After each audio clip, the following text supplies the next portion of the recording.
Buenas tardes docentes, deseando se encuentren muy bien el día de hoy. Bueno, en la tarde de hoy quise realizar este video para compartirles acerca de lo que es la valoración pedagógica, este formato que venimos trabajando y que venimos conversando con algunos docentes frente a todo lo que implica a nivel institucional y personal. Entonces, esta valoración pedagógica es una herramienta que busca identificar las potencialidades, capacidades y procesos académicos y que vincula como eje importante la historia personal y las características del entorno familiar de los estudiantes. Y también pues desde la parte escolar, que es muy importante. Este formato, esta valoración pedagógica es muy importante porque nos genera prácticas pedagógicas significativas e innovadoras y permite realizar ajustes individuales o institucionales que sean necesarios y que favorezcan los procesos de desarrollo, de aprendizaje y de participación del estudiante bajo unos principios de inclusión, equidad, diversidad y dignidad. Esta herramienta también nos ayuda cuando un estudiante es caracterizado en una de las categorías de discapacidad y se activa una ruta de salud, pero la ruta de salud todavía no ha dado respuesta frente a un diagnóstico. Entonces, este formato de valoración pedagógica nos sirve como soporte para la matrícula en el CIMAD en una también de las categorías pues, que se establezca. Y ya cuando llegue el formato o el diagnóstico como tal, entonces se puede articular al CIMAD, al sistema de matrículas. Entonces vamos a comenzar y les voy a hacer una breve explicación de qué tiene este formato. Inicialmente comienza con la fecha, el municipio, el nombre del estudiante, el del acudiente, el teléfono de contacto y demás. Información personal. Luego nos empieza a abordar acerca del equipo docente o el equipo que realiza la valoración pedagógica en las instituciones educativas donde hay docente orientador, también se realiza pues con su apoyo. En las instituciones donde no hay docente orientador, entonces se realiza de manera con el docente de servicio de apoyo pedagógico y el docente de aula o coordinador o rector.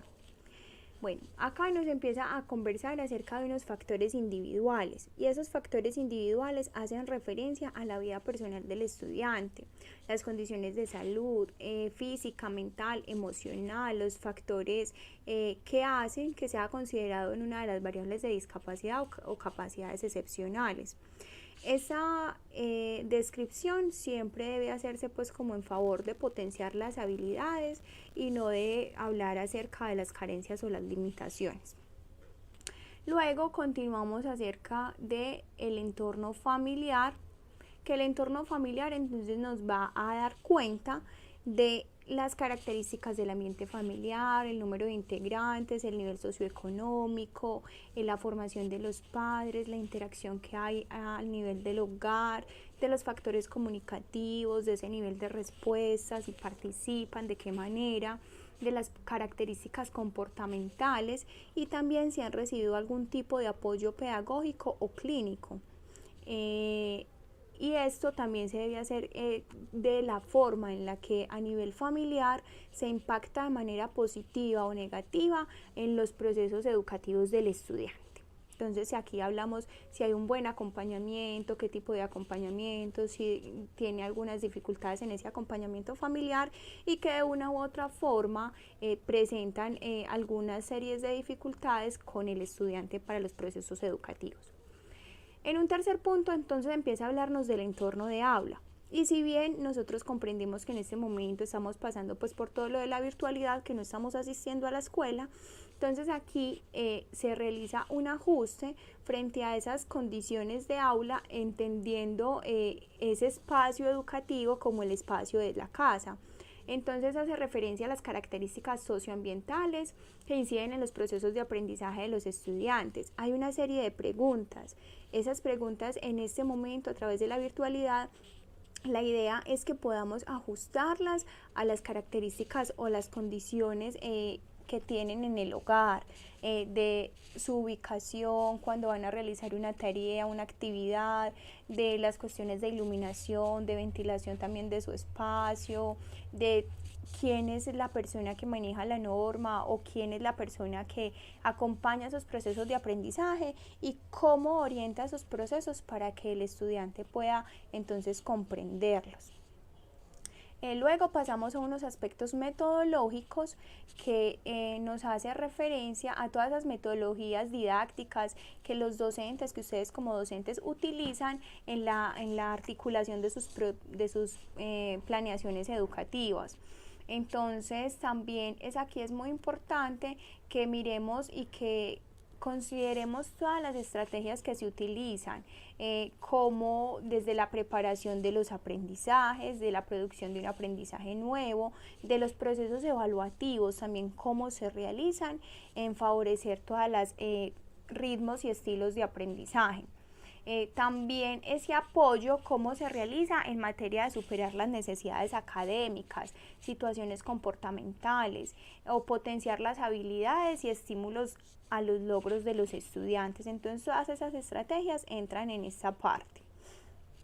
Ya para un quinto punto, entonces comienza a hablarnos de un desempeño académico. Ese desempeño académico entonces viene a intervenir o viene a contarnos o a nosotros profundizar sobre esos aspectos que se desarrollan desde las metodologías del aula, pero que nos dan entendemos y miramos al estudiante desde su propio proceso y su propio ritmo.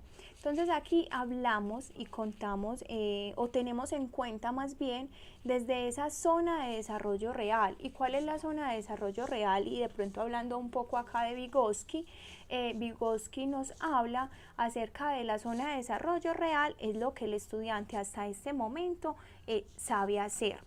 Lo que partiendo de su propio proceso de manera independiente, el estudiante presenta unos saberes, unas competencias, unas culturas o unos talentos. Y cómo, partiendo de esa zona real, nosotros como contexto educativo, docentes, vamos a buscar a través de unos mediadores, vamos a hablar de muchos tipos de ajustes a nivel de las metodologías, a nivel de la planeación como el diseño universal para el aprendizaje, de ajustes razonables en caso de requerirlos, de acompañamiento cultural, social, de mediadores a nivel de salud. Todos esos mediadores, ¿cómo nos van a potenciar esa zona de desarrollo próximo? Y la zona de desarrollo próximo es a donde queremos o a donde apuntamos que el estudiante esté o vaya a conseguirlo. Entonces desde acá siempre vamos a plantear esa zona de desarrollo real basados en los derechos básicos del aprendizaje.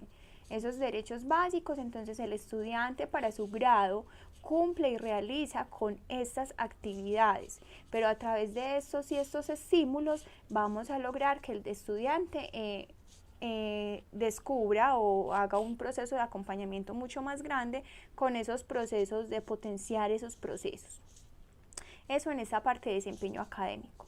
Luego comienza entonces a hablarnos acerca de unas conclusiones que tienen que estar basadas en esas estrategias planteadas en el aula, que sean didácticas, las actitudes y posturas de las reacciones del estudiante en el contexto de los procesos de aprendizaje, como en cada una de las áreas básicas, conclusiones pues que tengan que ver como con esto. Acá en el punto número 5 es las conclusiones que sean importantes para considerar el perfil del estudiante. Entonces aquí tenemos muy en cuenta lo que nos cuenta en la familia, lo que hemos observado a nivel institucional de manera personal, que nos hablan un poco más acerca de ese perfil del estudiante.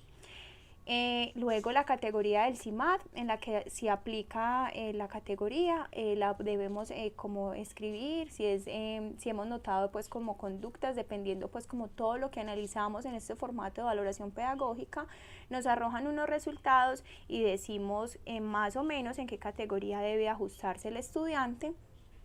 Y luego unas orientaciones y acuerdos para el seguimiento del proceso del estudiante. Estos acuerdos se realizarán con el docente de aula, con la familia y con la docente de apoyo, como forma de realizar esos seguimientos a los procesos educativos del estudiante. Y como último, pero no menos importante, están las firmas de los padres de familia que nos acompañan en este proceso de valoración pedagógica, de los docentes o del docente de aula con el que se realice y de la docente de apoyo, porque es muy importante pues que nos queden estas evidencias.